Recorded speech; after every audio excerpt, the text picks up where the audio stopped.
No programa do Trabalhador, eu vou destacar o SINDAI, o Sindicato dos Trabalhadores em Água, Esgoto e Meio Ambiente do Estado da Bahia. Aqui eu abraço o Gregório Rocha, coordenador-geral, o secretário-geral Danilo Assunção, os demais coordenadores desse sindicato, Edmilson Barbosa, o Edmilson Baixinho, o Aloísio, o Orlando, o Eric Maia, que é da coordenação de comunicação. A todos aí do SINDAI estão agora na sintonia, um grande abraço. E hoje eu vou entrevistar Abelardo de Oliveira Filho, que é representante dos trabalhadores no Conselho de Administração da Embasa e conselheiro do ONDAS, Observatório Nacional dos Direitos à Água e também Saneamento. Inicialmente aí um grande abraço, viu, Abelardo? Bom mais uma vez ter você aqui no nosso programa. Bom dia, Ranieri, bom dia a todos os ouvintes da Rádio Metrópole. Ô Abelardo, fala pra gente aí sobre a crise que se avizinha com essa lei aí 14.026 de 2020. O que é que você pode detalhar aqui no programa? Com a aprovação da lei 14.026 de 15 de julho de 2020, que alterou profundamente o marco regulatório do saneamento básico, o setor de água e esgoto no país, e particularmente na Bahia, está vivendo um processo de muita dificuldade, uma conjuntura muito difícil. A lei aprovada institucionalizou o monopólio privado no setor de saneamento e particularmente nos serviços de água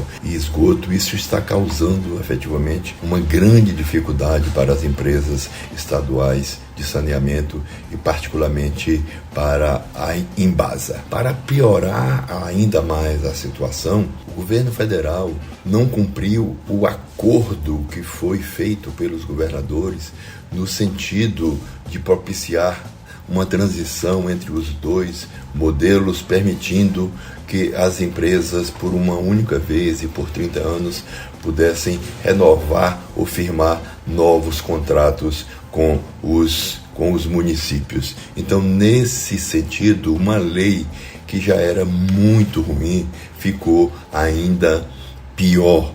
E, na realidade, estamos enfrentando um processo de dificuldade muito grande, tendo em vista de que esse processo poderá levar à destruição das empresas estaduais de saneamento.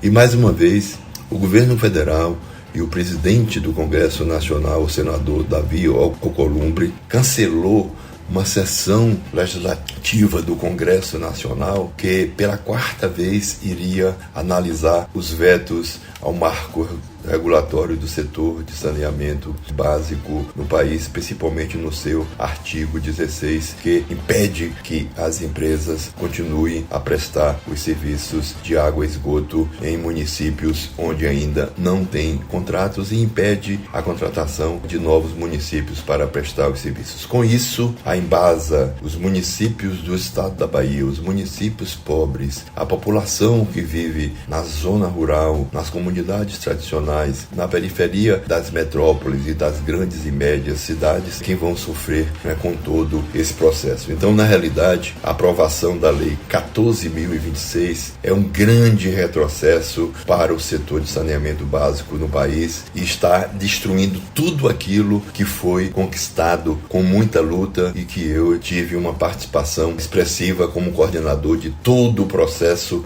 de elaboração, aprovação da Lei 11.445, que está sendo alterada por essa lei aprovada na época em que fui secretário nacional de saneamento ambiental do Ministério das Cidades no período de 2003 a 2007. Então, essa lei ela vai prejudicar exatamente os municípios pequenos e as populações que até hoje não têm acesso aos serviços de água e esgoto e aos serviços de saneamento como um todo no Brasil e na Bahia. Ô Abelardo, em relação à derrubada desse veto, seria realmente partir aí para uma mobilização dos parlamentares e, na sua análise, seria um dever derrubar esse veto, o Abelardo? Ainda com relação ao veto, eu gostaria né, de ressaltar a importância da derrubada desse veto, e os parlamentares não têm outra alternativa senão a derrubada desse veto. Ou seja, eles têm o dever de derrubar esse veto, porque a aprovação da lei foi feita exatamente por conta de um acordo nefasto que foi feito no Senado Federal, que possibilitou a sua aprovação, mas que infelizmente o governo Bolsonaro não cumpriu. Então agora o próprio governo Bolsonaro e o presidente do Congresso, né, senador Davi Alcolumbre, estão trabalhando exatamente na perspectiva da manutenção do veto. Não é à toa que o presidente do Congresso já cancelou 4 sessões, né, seguidas, onde seriam apreciado esse veto. Então, na realidade, eles estão com receio da sua derrubada e estão pressionando os deputados e senadores para a sua manutenção, o que causaria efetivamente um grande prejuízo para o setor de saneamento, para as empresas e para a própria população. Portanto, temos que lutar, temos que pressionar os nossos parlamentares e particularmente o presidente do Senado Federal, primeiro, para que ele coloque em pauta a apreciação desse veto, e segundo, que os parlamentares possam derrubar o veto para que o acordo feito no Senado possa ser efetivamente cumprido. Estou entrevistando Abelardo de Oliveira Filho, representante dos trabalhadores no Conselho de Administração da Embasa e conselheiro do ONDAS, Observatório Nacional dos Direitos à Água e Saneamento. E sobre a abertura de capital da Embasa proposta pelo governador do estado, como é que você analisa tudo isso, Abelardo? Além de estarmos vivenciando uma conjuntura muito difícil a nível nacional, com a aprovação da Lei 14.026, eu gostaria de ressaltar que também aqui no estado da Bahia estamos vivendo uma situação muito difícil, com já a decisão do governador Rui Costa, em função de várias entrevistas concedidas à imprensa, de que quer privatizar a Embasa, de que quer fazer a abertura do seu capital. E eu queria aqui colocar para toda a sociedade baiana que as experiências das empresas de saneamento que abriram o capital, a exemplo da Sabesp de São Paulo, da Copasa de Minas Gerais e da Sanepar do Paraná, né, as experiências demonstraram de que esse discurso de que vai abrir capital para trazer investimentos para possibilitar a universalização é uma grande balela e que não tem nenhuma comprovação em fatos e dados que comprovem de que efetivamente foram feitos os investimentos. Na realidade, o que aconteceu com essas empresas, né, essas 3 empresas que abriram capital, é que eles optaram pela distribuição de lucros e dividendos e deixaram de fazer os investimentos necessários para a universalização. Um exemplo bem claro disso é a Sabesp de São Paulo, que tem ações na Bolsa de Valores de Nova York, que tem ações no Ibovespa, né, lá de São Paulo, e que efetivamente priorizou a distribuição de dividendos. Imagine que no período entre 2011 e 2016, a valores corrigidos, a Sabesp distribuiu quase 10 bilhões de reais a seus acionistas e deixou de investir pelo menos uns 4 bilhões de reais para buscar novas alternativas de produção de água, que culminou com aquela grande crise hídrica vivenciada pelos paulistanos e pelos paulistas entre 2012 e 2014. Então, quem teve que socorrer o governo do estado de São Paulo foi o governo federal, por meio da presidenta Dilma, que liberou cerca de 3 bilhões de reais para minimizar os efeitos daquela grande crise hídrica. Por outro lado, a Copasa de Minas Gerais, você sabe o que é que elas fizeram para poder abrir o capital? Ela simplesmente pegou todos os municípios pobres do Vale do Jequitinhonha, do norte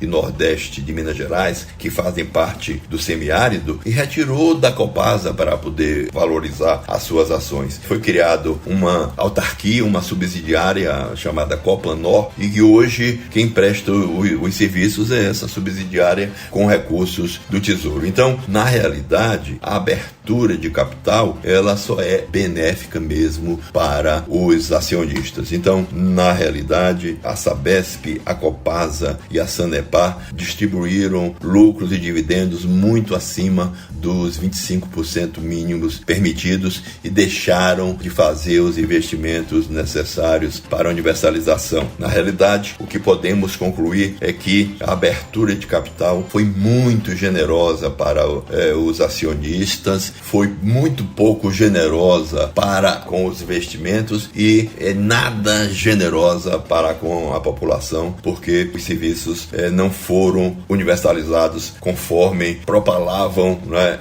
todos os governantes e inclusive o próprio governador Rui Costa, que está dizendo que com a abertura de capital vai conseguir entre 4 e 5 bilhões de reais para universalizar. Então, na prática, né, isso não tem acontecido no mundo inteiro e as próprias experiências nacionais e internacionais demonstram isso, que a tendência hoje é que os países, os estados e os municípios que privatizaram os seus serviços de água e esgoto a partir dos anos 90 estão reestatizando. Então, na realidade, hoje nós temos mais de 50 países no mundo e mais de 400 municípios que reestatizaram os seus serviços exatamente pelo não cumprimento dos contratos, pelo não cumprimento dos investimentos previstos nos próprios contratos e pelo não cumprimento das metas de universalização e principalmente pelo aumento escandaloso de tarifa. Então, uma das primeiras coisas que ocorre após a abertura de capital é exatamente um tarifaço. Então, quem vai ser prejudicado com isso, mais uma vez, vai ser a população pobre, vai ser os pequenos municípios e principalmente aquela população que hoje não tem acesso